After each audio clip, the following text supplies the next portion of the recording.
그러니까 이제 결국 모든 것의 근원은 미국에서 그 중국산을 규제를 하고 수입을 좀 제한을 걸고 이런 데 달려 있다 이렇게 봐야 되겠네요. 그렇죠. 그게 한국 기업들 입장에서는 기회 요인일 수 있죠. 그 중국 회사들도 이제 미국 시장에 들어가고 싶을 텐데 미국 정부에서 여러 가지 이유로 그 못 들어오게 막고 있는데 그렇다고 해서 배터리 수요가 사라지는 건 아니기 때문에 그 수요를 한국 회사들이 가지고 온다면 지금보다 훨씬 더 사업을 잘 할 수 있는 기회 요인인 건 분명합니다. 네. 근데 이렇게 중국 내 업체들, 근데 어쨌건 이 소재 업체들보다도 이 배터리 셀 업체들, 네. 여기가 그래도 좀 살아나줘야 소재도 그렇고 이렇게 아랫단으로 이렇게 좀 온기가 퍼질 것 같은데, 국내 셀 업체들의 어떤 파급 효과가 있을까요? 아무래도 전기차라던가 아니면 요새 이제 얘기 많이 나오고 있는 에너지 저장 장치, ESS 쪽에서 수요가 늘어나면 당연히 배터리 셀 회사들이 생산을 늘릴 거고 거기에 들어간 여러 가지 소재나 뭐 자재들을 공급하는 회사들도 훨씬 더 도움이 되겠죠. 될 거라고 생각을 하고요. 가격이 이제 좀 최근에 반등을 하고 있는 모습이 보입니다. 리튬 같은 경우 굉장히 오랫동안 제 기억이 맞다면 거의 한 2년 동안 굉장히 낮은 수준에서 가격이 형성됐어요. 그 굉장히 많은 수의 리튬을 가공한 회사들이 적자 상태에 들어간 정도까지 이제 가격이 많이 떨어진 것도 사실입니다.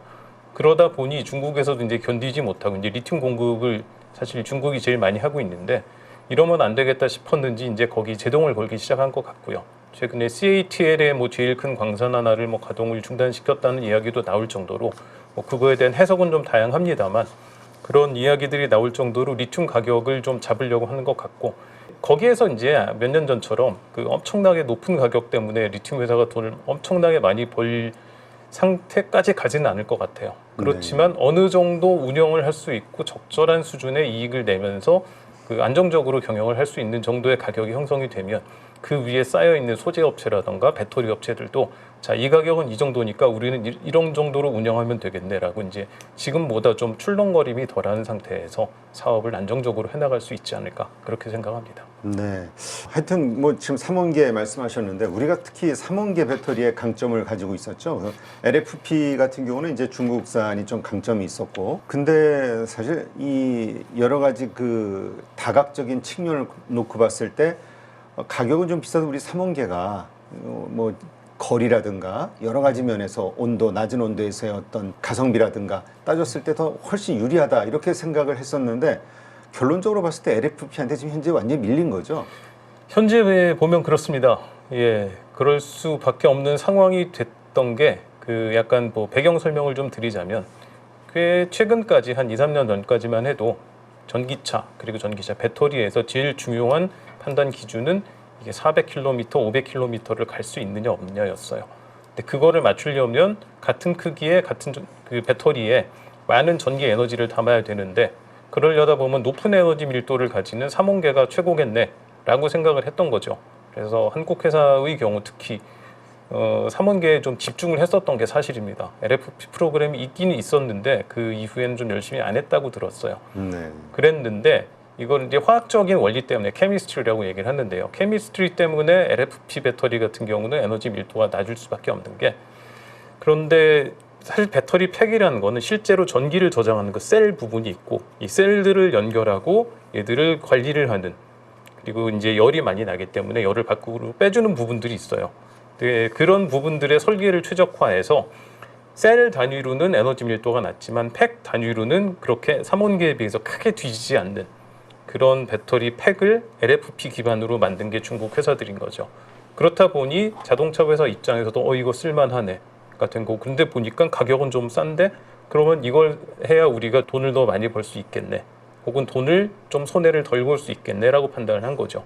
그쪽으로 시장이 옮겨갔는데 그거에 대해서 대응할 수 있는 방법이 사실 없었어요. 지금 뭐 LFP가 있었으면 똑같이 대응을 했겠죠. 아니면 지금 열심히 이야기하고 있는 LMR 같은 망간 리치 같은 솔루션이 있었다면은 그걸 가지고 대응을 했을 텐데 그때는 그냥 삼원계밖에 없었습니다. 그렇다 보니 대응할 방법이 없었던 게 사실이고요. 그래서 안타깝게도 지금 한국 회사의 시장 점유율이 굉장히 많이 떨어진 게 사실입니다. 네. 하여튼 뭐 불과 우리가 환상에 빠졌다가 바로 1년 만에 그 전기차 캐즘이라는 용어가 갑자기 나오면서 시장이 확 죽어버렸는데 그러면서 이 LFP가 대세가 되기 시작했던 흐름을 보면서 아 결국은 이 전기차 이 제품을 싸게 할 수 있는 게 결국 LFP 아니냐 이런 얘기들이 많이 나왔거든요. 또 그렇게 네. 알고 있고 이 삼원계하고 LFP하고 가격 차이가 얼마나 납니까? 그 대략 3원계 가격이 100이라고 한다면 LFP는 한 70 정도라고 보는 게 일반적인 가정입니다. 그렇군요. 네. 그러니까 어떤 이러한 것들 때문에 뭐 계속 보급형 뭐 테슬라도 그렇고 보급형 그 자동차들이 나오다 보니까 자꾸 단가를 낮추려고 하는 네. 그러면 결국 싼 LFP를 쓸 수밖에 없는 뭐 환경이 그랬던 것 같기도 하고요.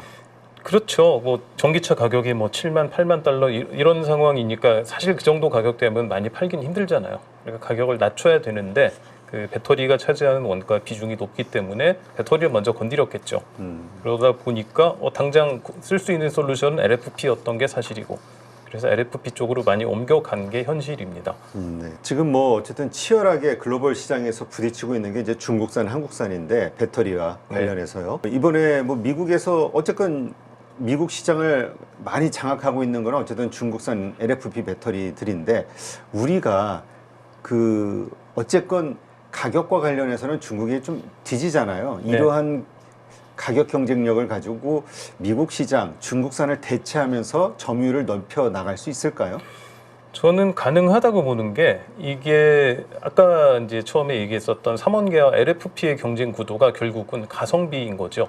가격과 성능에 대한 이야기인데 3원계 같은 경우는 고성능의 그러니까 높은 에너지 밀도를 고성능이라고 하자면 고성능의 높은 가격 그리고 LFP는 그거보다 낮은 에너지 밀도의 낮은 가격이었는데 그걸 셀 단위에서는 그렇지만 그거를 팩으로 만들 때 LFP가 굉장히 많이 따라간 기술을 개발했고요.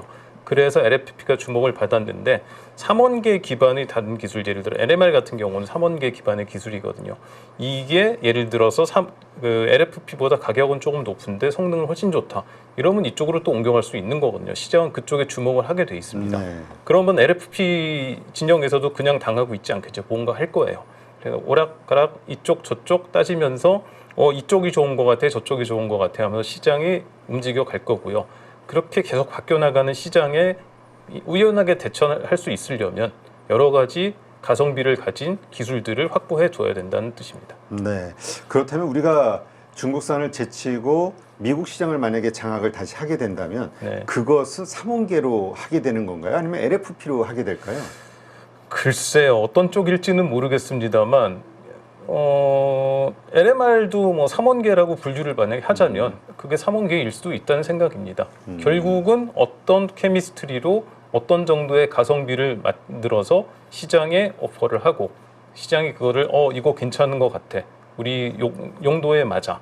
라는 생각이 들게 할 수 있는 여러 가지를 들고 있어야 되는 거죠. 네. 지금 어쨌건 트럼프 행정부에서 호재라고 본다면 중국산을 자꾸 이렇게 막아서는 거, 규제를 하는 거, 수입을 이런 거라고 볼 수 있는데 또 악재라고 볼 수 있다고 하는 거는 또 품목에 대해서 뭐 15% 관세도 있고 뭐 또 품목 관세 뭐 계속 여러 가지 관세와 관련된 이슈들이 떠오르고 있잖아요. 네. 그래서 미국에 수출하는 제품들에 대해서 다들 불안해하고 있는데 네. 어떻게 봐야 됩니까? 배터리 같은 경우는 일단 한국 3사는 일단 공장이 다 있습니다.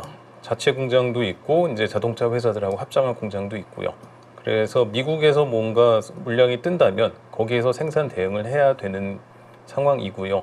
뭐 모자라는 부분은 수출을 하겠지만 그래도 상당 부분은 현지에서 대응을 할 수 있지 않나라고 생각합니다. 그렇다면 우리가 만약에 미국 정부에서 그 중국을 규제하는 이 어떤 상황 여기에서 가장 큰 수혜를 그걸 우리가 가져올 수 있다 이렇게 볼 수 있는 건가요? 그렇죠. 미국 정부가 바라는 게 미국에서 생산하라는 거잖아요. 근데 생산을 하는데 이런저런 요건을 갖추면 우리가 그 생산에 대해서 보조금을 주겠다. AMPC라고 이야기하는 보조금을 주겠다는 게 얼마 전에 이제 입법의 취지고요. 그건 사실 이전에 한 3년 됐나요? 2년 전이군요. 그 IRA 때의 취지이기도 합니다. 이번에 이제 미국이 트럼프 행정부가 들어서면서 그 보조금도 없애는 거 아니라는 걱정이 있었는데 이제 안 없애는 걸로 확정이 됐잖아요. 네. 그렇게 됐는데 그 보조금을 주는 요건이 조금 더 까다로워질 거예요. 그러니까 IRA 같은 경우는 뭐 결국은 같은 얘기입니다만 구매자 보조금에 대해서도 규정을 했고 생산자 보조금에 대해서 얘기를 했는데 구매자 보조금의 이제 요건 중에 중국이 끼어 있는 중국의 영향력이 어떤 정도 이상인 자동차를 사면은 우리는 보조금 안 주겠습니다. 라는 거였는데 그 조건이 이제 구매자 보조금이 없어지면서 생산자 보조금 조건으로 옮겨가는 것 같은데 조금 더 강화된 형태로 가고 있어요. 상세한 건 좀 더 발표를 기다려 봐야겠지만 그렇기 때문에 그런 점에서는 한국 회사들이 좀 더 상대적으로 유리한 입지에 있지 않나 그렇게 생각합니다. 그렇다면 그 우리가 이미 미국의 공장이라든가 여러 가지 진출이 돼 있는 상황이기 때문에 호재로 봐야 될까요? 아니면 중국은 현재 그렇게 투자를 하고 싶어도 할 수 없는 상황이 될 것이기 때문에 아예 근본적인 밸류체인에서 우리 한국이라는 나라에 주는 어떤 수혜로 봐야 될까요? 뭐 둘 다라고 생각을 해야 될 것 같습니다. 뭐 미국은 CATL도 예전에 막 투자하고 싶다 뭐 이랬는데 안 되는 거죠? 지금 안 중국 됐었죠. 기업은? 예, 안 됐었고 뭐 포드하고 같이 만든다는 이야기도 있었고 또 사실 테슬라도 있었는데 포드 같은 경우는 그럼에도 불구하고 독자적으로 뭔가를 하겠다고 꽤 오래전부터 발표를 했고 최근에는 어떻게 얘기를 했냐면 CATL의 기술을 라이센스를 받아서 우리가 독자적으로 우리 공장 만들어서 여기서 LFP 배터리 생산하겠다라고 발표를 했습니다. 예전에 이제 IRA 같은 경우는 이건 약간 좀 그 우리한테 불리할 수도 있는 점인데 IRA 같은 경우는 그렇게 만들어진 배터리는 구매자 보조금을 안 준다였어요. 네. 근데 최근에 바뀐 그 OBBB라고 부르는 그 법에서는 그렇게 라이선스를 받아서 생산한 거에 대해서는 보조금을 준다로 이제 좀 바뀌었습니다. 그래서 네. 포드 공장, 배터리 공장이 이제 가동이 된다면 거기서 나오는 제품은 좀 더 추가적인 요건을 맞추면 보조금을 받을 수 있는 상태이긴 해요. 그런데 문제는 배터리를 만들어 본 적이 없는 포드가 1, 2년 만에 2027년부터 이제 자기네들 배터리 단 그 SUV 뭐 픽업 트럭 이런 걸 만들겠다고 이야기를 하는데 그때 생산을 할 수 있을 것이냐에 대해서는 좀 의심을 해볼 필요가 있어요. 그래서 뭐 된다 치면 그렇다면 보조금을 받을 수 있는 건 사실입니다. 네, 그렇군요. 자, 하여튼 그 2차 전지 정말 그 한국의 미래 먹거리 사업이라고 믿었던 많은 분들이 투자했다가 지금 물려가지고 고생을 하고 있는데 최근에 의미 있는 좀 바닥에서의 그 상승 반등이 나와서 네. 또 이 흐름도 글로벌 이 흐름도 좀 좋아지고 있고 기대를 좀 하고 있는데 아직 실적이 이렇게 좋아지고 있는 건 아니잖아요. 이러한 것들이 결국 실적으로 연결이 될 거라고 봐야 될까요? 일단 말씀하셨듯이 실적이 방향을 튼 건 사실인데요. 근데 아직 그 모든 회사가 돈을 다 벌고 있냐면 그렇지는 않습니다. 뭐 마이너스 40%이던 회사가 마이너스 20으로 돌아간 이런 정도이고 매출은 다시 이제 늘어나고 있는 상황인 건 맞는데 이 트렌드가 계속되면은 얼마 지나고 나면은 영업이익도 플러스로 돌아설 거고 매출도 지금보다 훨씬 높아질 거잖아요. 그렇게 되면 지금보다 훨씬 뭐 좋은 회사가 되어 있지 않을까 생각합니다. 네, 알겠습니다. 하여튼 2차 전지 투자하신 분들께는 지금 돌아가는 여러 가지 상황이 그나마 좀 위로가 되고 미래에 대한 희망을 줄 수 있는 상황이 아닐까 싶어요. 예, 맞습니다. 진짜 어려운 시간을 저도 이제 시장을 계속 들여다보면서 저도 힘들더라고요.